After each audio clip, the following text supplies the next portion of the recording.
My name is Hajra. So I'm an author, illustrator, and fine artist and former university professor. And today we're going to be learning the value of Grisaille value underpainting. So thanks for parking your brushes here and let the epic art adventures begin. You can see that's a pretty elementary thing to paint, but a lot of good value contrast there. So great for clear Grisaille practice when you're understanding all these terms. I hope you did 9 sketches of cherries like I asked. I'm not going to really finish any of them to perfection, but it's about doing the different underpainting. So I'm going to go through the different examples that I have here that I feel like you might learn something from while we're doing these examples, and just keep that in your head while we're doing the cherries. So first of all, you can do Grisaille to mimic an engraving, a relief, or a sculpture. In the past, people would often just paint on the outsides of buildings and churches. If you didn't have enough money basically to pay for a sculpture or a relief, you can do some very realistic value painting on the outside of a building. So there's this video where I did a value underpainting and then did gouache. For this video, you can see that I did a maple leaf in 3 different ways. And one of them was the mid-tone method, the other one was tiling method, and what we're doing today, which is the Grisaille value underpainting method. And you can see how much more punch it has, how much more value it has. So this is Anders Zorn, Swedish master painter, and I did a study of one of his pieces. And this is a great value practice study where I didn't bring out any other color. So Grisaille actually just means the gray. So this flamingo, for example, is a monochromatic piece in just pinks. But once you learn your value underpainting technique, you can apply it to monochromatic pieces. Because this is like a Sodalite Genuine. This is an indigo. I believe this is also an indigo. If you do your value underpainting in green, it's actually called a verdie. So in this case, I had a purple value underpainting, and then I went over it with the yellows and the greens on this side, and it took that purple and it turned into this nice bronzy ochre color because yellow and purple are complements. This is in watercolor and this is in gouache. Also used a Grisaille value underpainting. In this case, I had a yellowish Grisaille value underpainting, I think, and that would fall into a brunei or brown category. And on this side, I had a purple, which would fall into the Grisaille or gray category. We did different value underpaintings in different areas. A brunei or a brown value underpainting here, bluish value underpainting, which would fall into the Grisaille or gray value underpainting down here. And then we added the colors over top later. Like what suits your subject, right? In this case, I knew there was going to be a lot of purple, so I basically used a purple underpainting. And I did it, and I did another purple one. See him popping up? So it automatically sort of recedes in a mist in the back. And you'll train your eye, especially in monochromatic areas that don't have more colors that come over top. You're basically doing a local Grisaille in pink here and a local Grisaille in purple here. Keep it monochromatic. That's actually one of the best ways to practice Grisaille. So when I do the face and when I do the tunic, and especially when I did the gown down here, that I made sure that because I have this value training from doing all these Grisaille pieces, that I can punch up the value there. And I'm using this set. My Sennelier tin. I'm just going to be using one of the reds, a yellow, a blue, and then the secondaries orange, green, and purple, and then also a black and a brown. But I only have 5 values here. You can buy a value grid that shows you 10 values. Some of them even show you 20.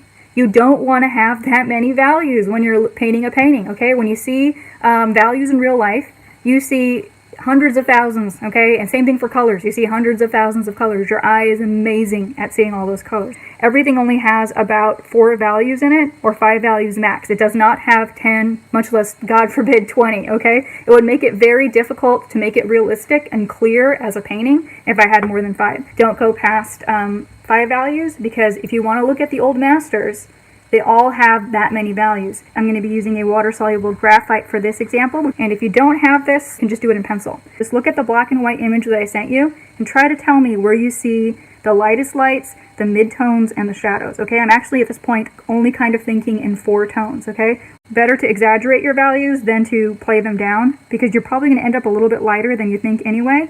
Here's my darker area, here's my mid-tone area, core shadow, reflected light, and highlights. And Grisaille, like I said, just means the gray. This can include black, gray, blues, and violets. Blue will be a cool gray, and a violet will be a warm gray. So this diversity of edges, edge control, it separates amateurs and professionals. So look for value control and value rendering, and also for edge control. And like Grisaille means the gray, so brunei means a brown. So I've got my warmer brown neutrals that fit into this, and that would include all my earth tones like burnt sienna, like sepia, umber. I'm going to use my burnt sienna for it. So your browns and anything that has that brown bias in it, which is your reds, oranges, and yellows. Anything that's done in green is dubbed a Grisaille. You can also use green for a skin underpainting. Let's do a yellow and violet cherry, okay? So in this case, it would mean that when we came over the top, we wouldn't come over with red. We would come over with a complementary color scheme. Take these cherries a bit faster. That's that. So I'm going to lift this all up, and because this is porcelain and not plastic, see how it doesn't stain? A yellow, so yellow is one color in a triad. And it would also include your primary red. Okay, so I'm using a permanent rose here. The cleaner, cooler red. And the third one, of course, would be the blue, the ultramarine. And by doing that, now I have a custom Grisaille, Verdi, or Brunei color that's going to harmonize with my color scheme. It's that Gestalt, you know, the parts coming together to make a whole, that German term. The subdued shadow color mix, but also see how this purple is very bright. And look at how when we mix this, it's much more towards the gray, right? Much more closer to the pencil, you know, even than the blue. See how all of these are much brighter? So they're going to give you different variations of that cherry color coming up on top. Shadow mix, but with secondaries. I'm just going to go ahead and do a fast pass of this. Give it a bit of a grotesque, non-representational for this cherry. So here's the Quin Gold.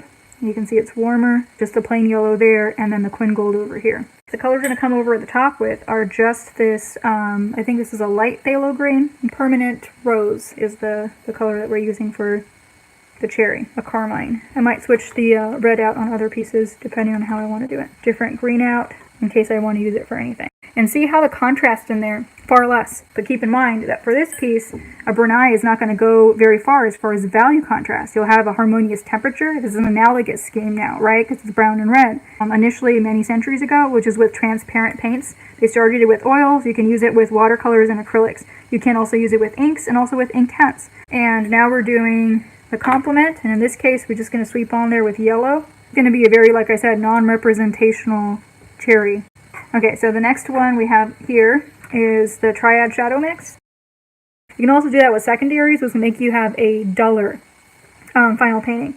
And also, you can do warm, cool shadow colors. Okay, and lastly, if you do decide to do different shadows in different areas, you can do that, but it's not really a formal Grisaille. You do a value study if you can. You can do it in pencil. Help you understand how to isolate and render your values and pay attention to them. Okay, that's the important thing. Remember, color is very emotional, but it can confuse how to render.